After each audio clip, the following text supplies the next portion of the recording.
Ai! Oi, gente, como vocês estão? Tá tudo bem? Não, para que não machucou tanto assim. Deixa de ser fresco, viu? Hoje é sobre isso. Um ótimo esse improviso que a gente fez. A gente arrasa nos improvisos. A gente é muito bom, cara. A gente é... É sobre o negócio, esse vídeo... Como é que vocês estão? Tudo bem?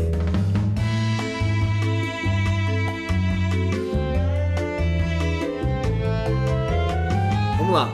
A Flor, essa pessoa aqui maravilhosa, minha parceira, companheira, esposa, cônjuge, namorada, ela... E a gente não foi lá fazer um negócio do plano de saúde.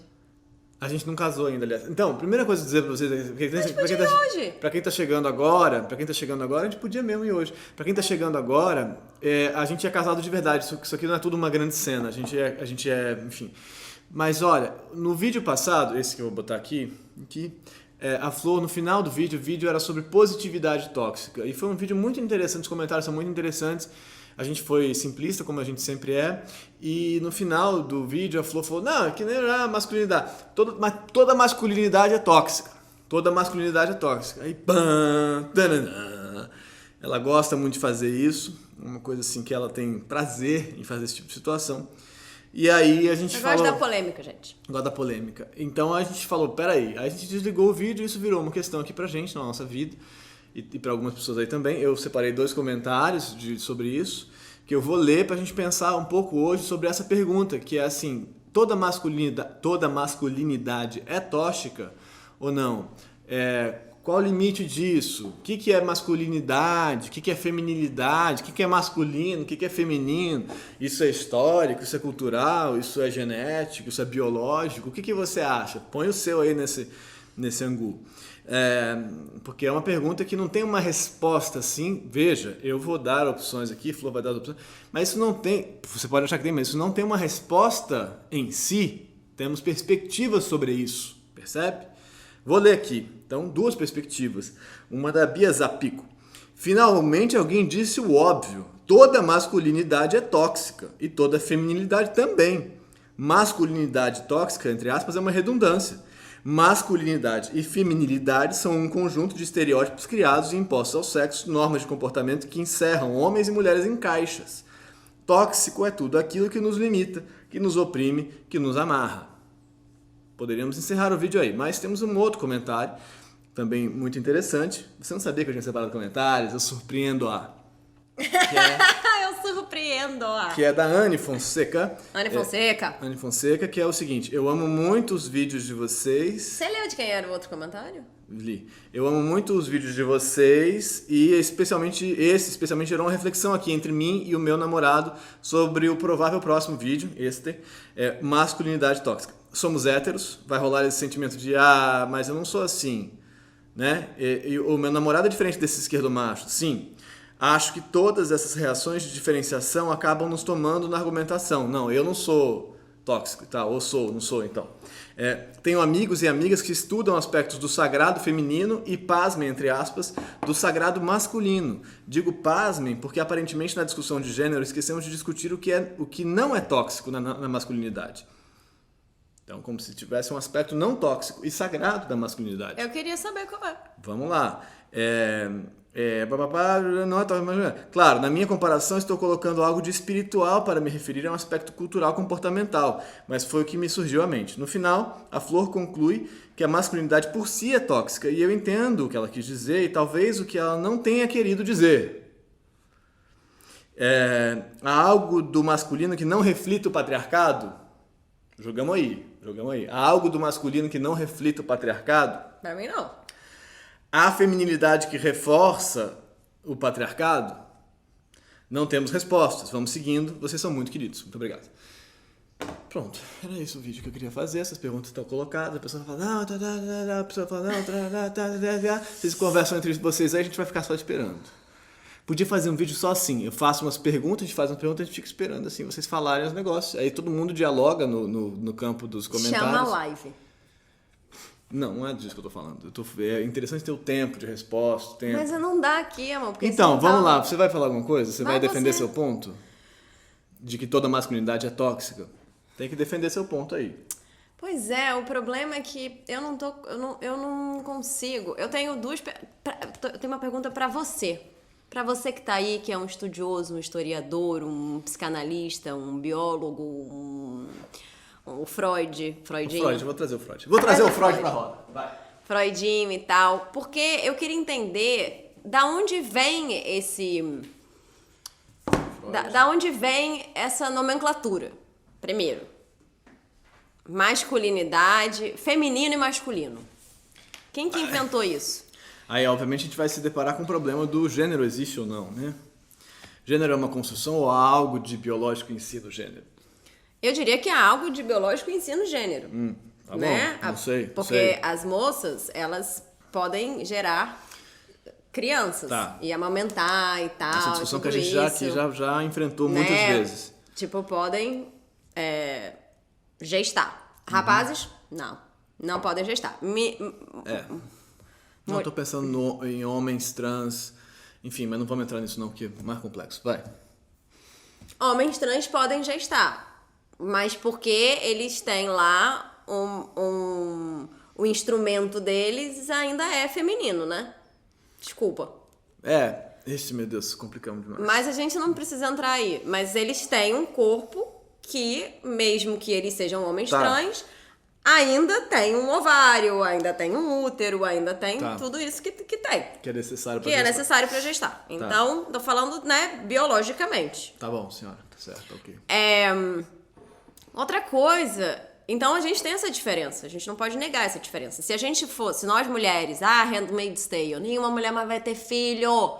Vamos parar com essa porra, não vamos mais engravidar e tal, não vai ter mais isso. Quer ter bebê? Cara, brother, é bebê, vai, bota como é que é? Faz um bebê em laboratório e tal, bota lá numa incubadora, deixa a criança lá crescendo e tal, e a gente tem os bebês assim, tipo aquele filme do Super-Homem.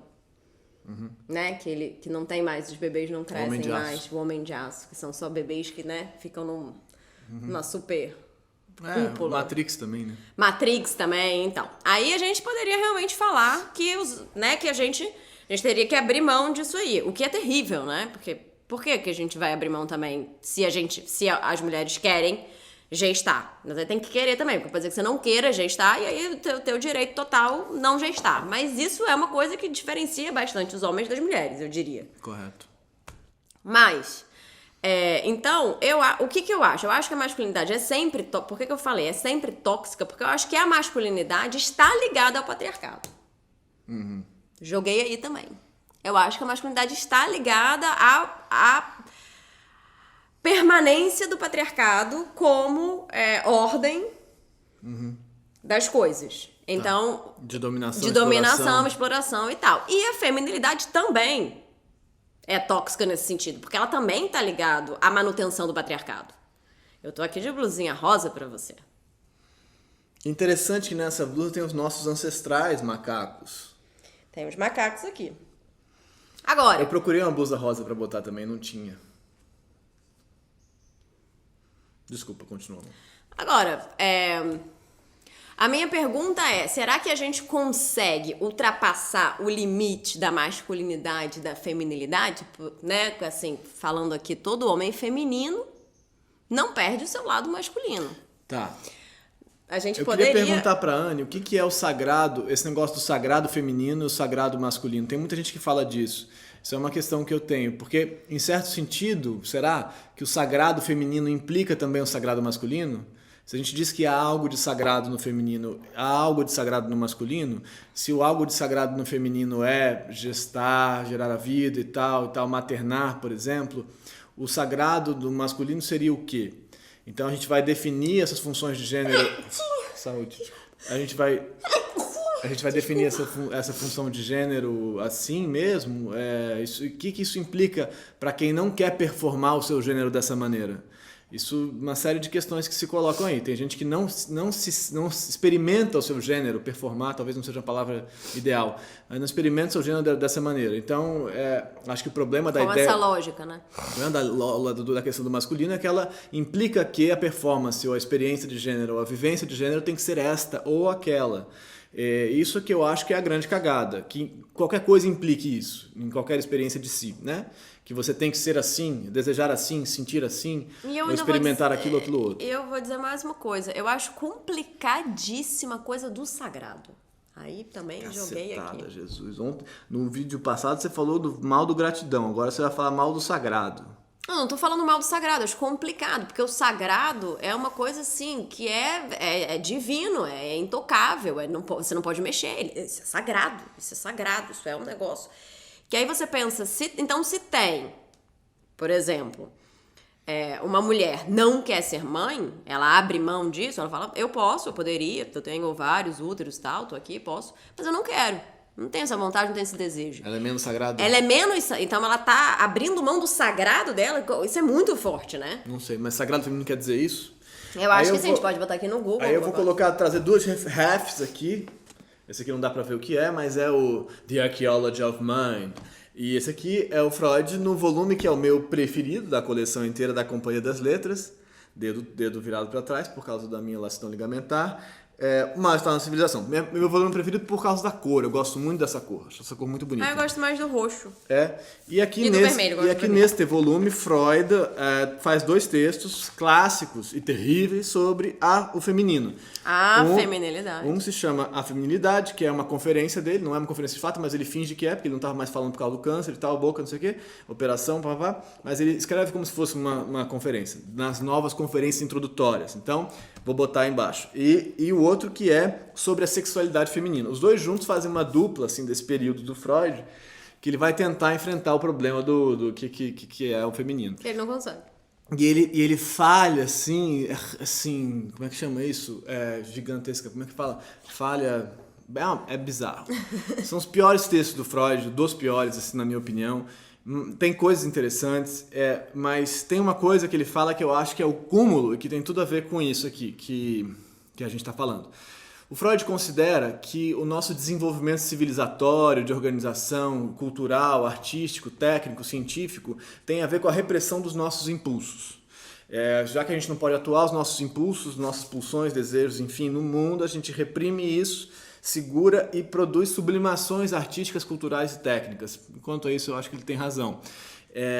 E a gente então vai usar esse megacórtex que a gente tem para representar coisas, simbolizar coisas, escrever, conversar, fazer arte, fazer canal do YouTube e por aí vai.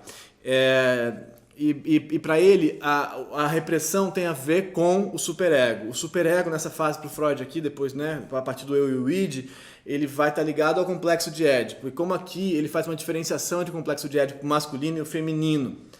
E para ele o complexo de Édipo masculino é mais intenso, por assim dizer. Eu estou simplificando muito o argumento, é mais complicado. Mas o complexo de Édipo masculino geraria mais repressão do que o feminino. Para ele, as mulheres nunca saem do complexo de Édipo, elas continuam apaixonadas pelos pais para sempre. E, enfim, estou simplificando Freud, tá? Mas os homens têm que sair, os homens saem do complexo de Édipo por conta do complexo de castração. Então eles se desapaixonam das mães pelo medo da castração, e o complexo de castração então é uma saída do complexo de Édipo. Tá dando para entender?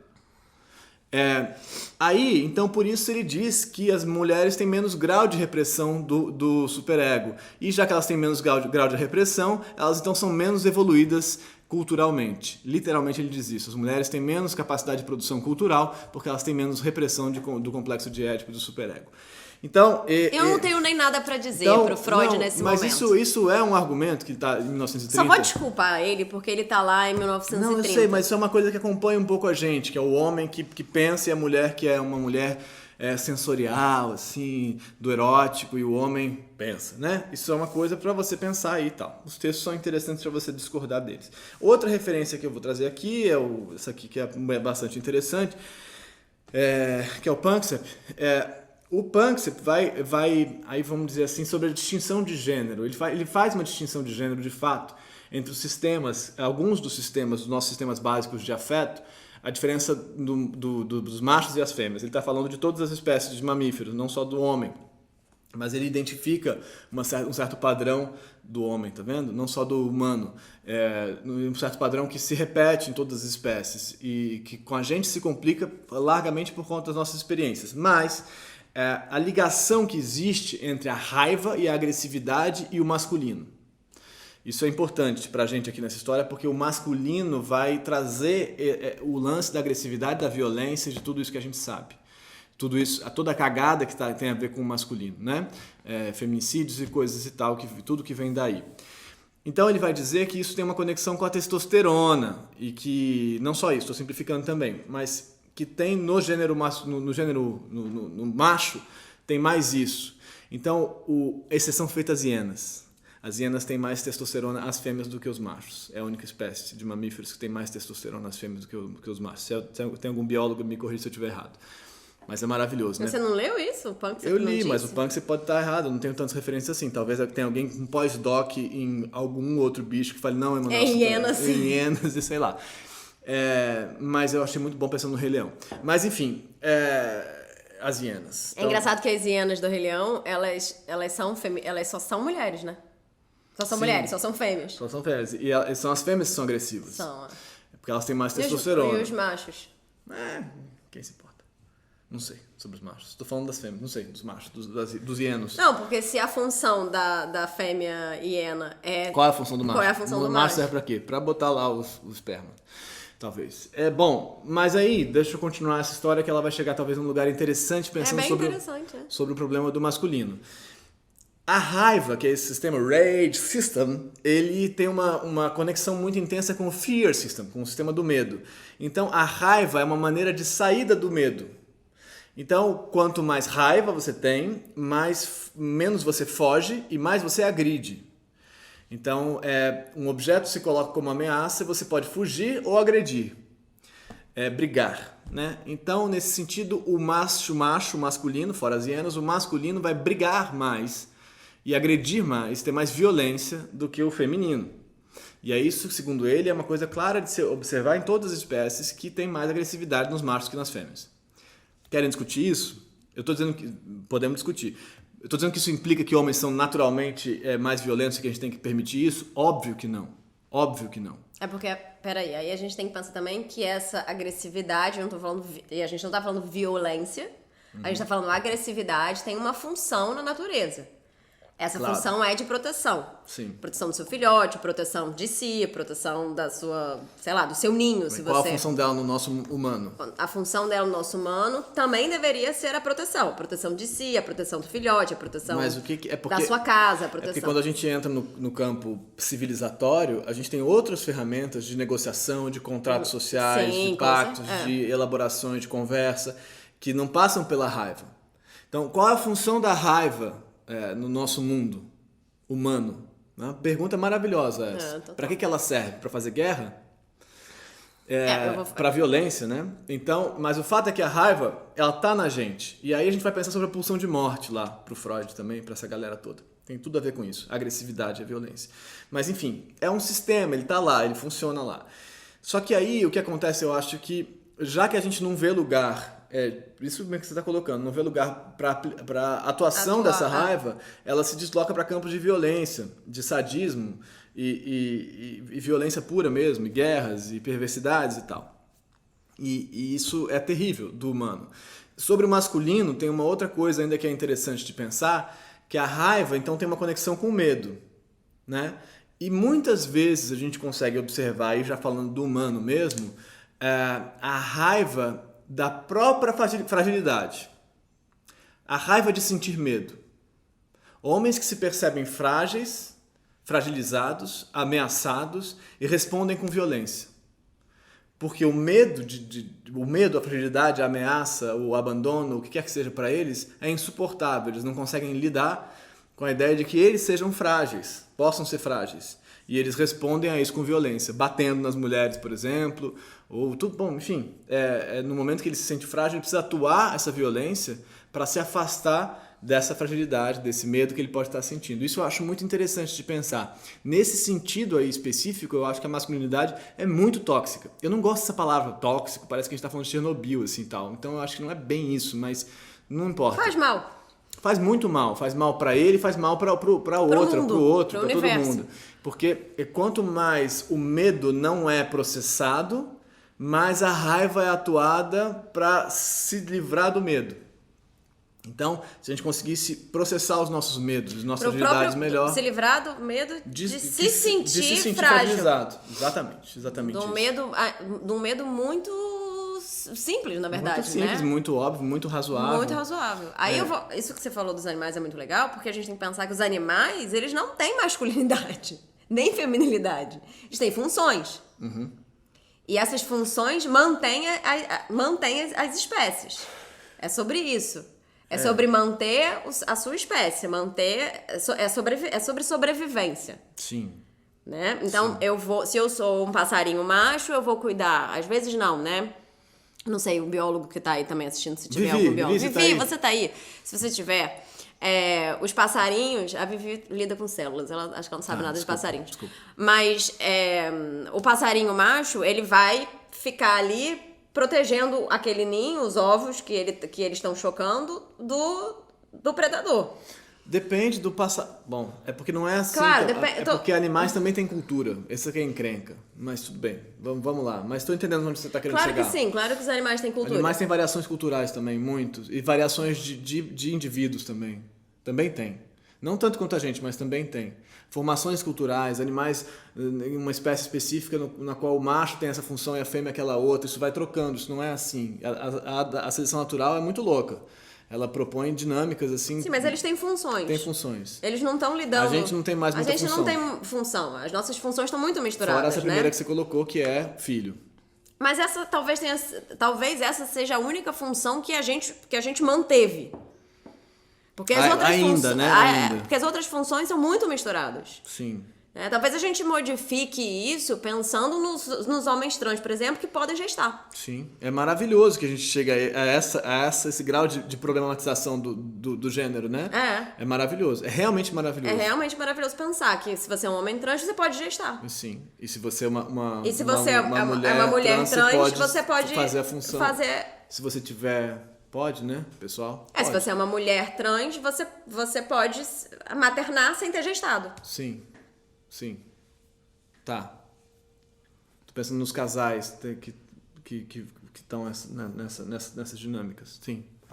Então, o que é incrível também, né, pensar que a gente dá esses nomes, né, de pai e mãe, e que isso é total uma construção, né?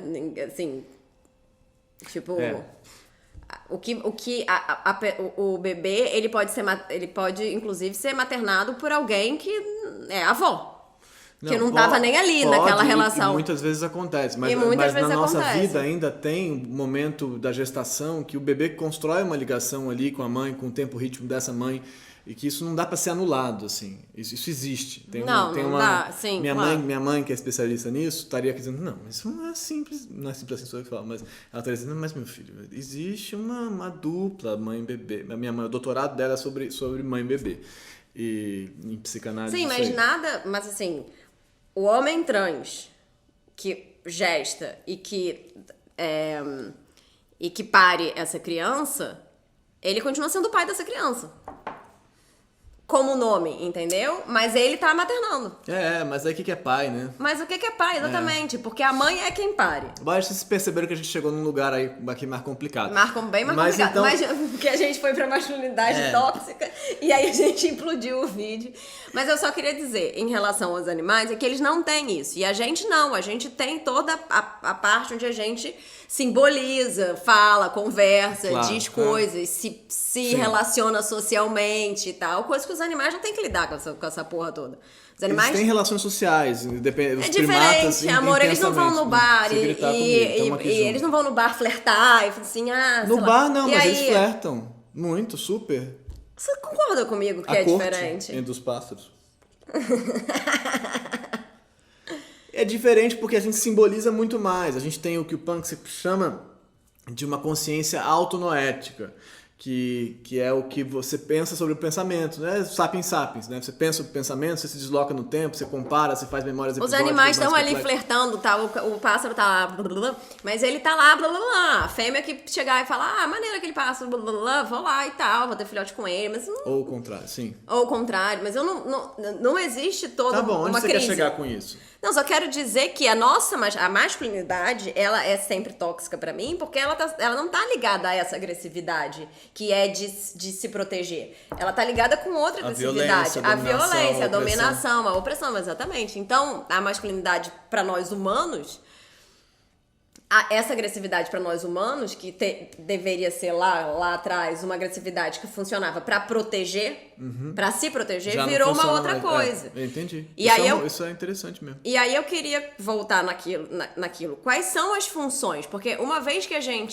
já que a gente não é mais bicho nesse sentido, a gente não faz mais parte da natureza desse jeito, infelizmente, a gente resolveu construir carros Mas e a gente ainda é aviões e corpo, coisas, ainda é mas a gente biológico. ainda é biológico, porque a gente ainda pare, a gente ainda gesta, a gente ainda A gente tem esses sistemas aqui na gente. a gente tem todos esses sistemas que são natureza. Nosso corpo é natureza. A gente tem essa ligação. Bom, então... Mas aí a gente construiu uma série de coisas dinâmicas e maluquices O pós-humano. que fez a gente se afastar de desse corpo que a gente tem. E essas funções também, por conta do movimento da humanidade, de como a coisa foi caminhando, e os homens e as mulheres foram ficando iguais. A única diferença é que eu posso tudo bem, gestar e você não pode. Mas e aí? E como é que a gente define, então, essas funções? Como é que essas funções elas vão se restabelecer? Eu acho que não define, eu acho que tem que se negociar essas funções em cada relação, em cada campo. Eu assim. concordo. Mas então eu acho que a priori dizer do masculino e do feminino não faz sentido. Mas a é que isso priori. existe no mundo. Não adianta a gente aqui na nossa bolha... Não, mas aqui é o nosso trabalho de fazer isso. Aqui é mundo. Isso aqui é mundo, é um campo de relação. Sim, eu concordo. concordo. E a gente ouve e assim a gente vai andando. Porque existe algo de bom nessa organização de masculino e feminino, essa questão. Voltando, eu vou voltar à pergunta nisso, dessa ideia de sagrado. Existe algo de bom aí? É uma pergunta séria. Existe algo de bom? Que garante algo de bom pra gente, que traz alguma vantagem? É uma pergunta de verdade, muito sincero. Eu não sei, me parece que tende a funcionar como encaixotamento, eu concordo com você. O que... Acabou o vídeo? Não. Você tá definindo que acabou o vídeo? Masculinidade tóxica. É porque isso aí tá entranhado na gente e a gente não percebe às vezes. Várias vezes que tá. Tá, eu concordo. Então... Tirei. Não, então tem que perceber e tem que pensar, porque muitas vezes eu percebo homens que não conseguem se desvencilhar disso, não conseguem aceitar a própria fragilidade, não conseguem aceitar a elaboração das coisas e dos sentimentos e das relações e pensar sobre si, não conseguem. Acham que isso não pode fazer, isso aí. Aí eles vão mandar a gente ver o silêncio dos homens, o negócio do papo de homem. Depois eu falo sobre isso, desculpa. E mulheres que também ainda precisam muito se colocar nesse lugar de feminino, de submissão, de eu quero agradar, eu quero agradar, eu quero agradar. E ficam nesse lugar, porque o lugar de posicionamento e de colocação e dizer isso sim, isso não, isso eu quero, isso não quero, também é muito difícil às vezes, dependendo da criação que você teve. Eu acho também, mas aí isso eu concordo totalmente, mas aí isso gera aquele negócio de não, coitado, ele é assim porque ele foi ensinado que ele não podia sentir.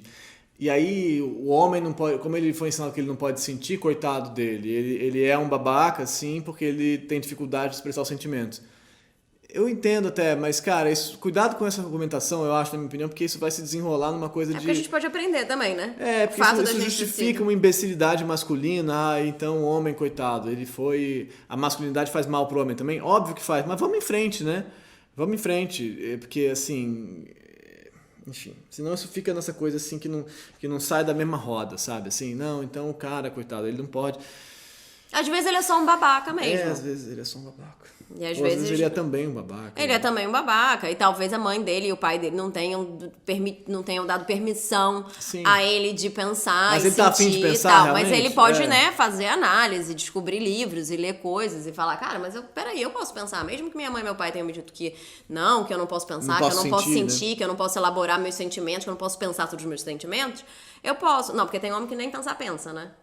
Que é um negócio meio complicado que existe no mundo. Você vai ali no Leblon, tem um monte de homem que não pensa. Bom, vamos... Já encerrei o vídeo de Desculpa o novo. pessoal do Leblon. Mas é porque tem muito lá no Leblon. Vários homens que não passaram ainda da fase primitiva para a fase em que você elabora. Tem várias pessoas que passam realmente por isso. Isso é uma coisa só de homem, só homem que tem. Mulher, não. Mulher sempre pensa, mas homem não. Apesar do Freudinho dizer que as mulheres são inferiores. Que é realmente uma situação, né, Freudinho? Que decepção. Acho que agora a gente pode acabar o vídeo. A gente não fez nenhuma capinha boa, né?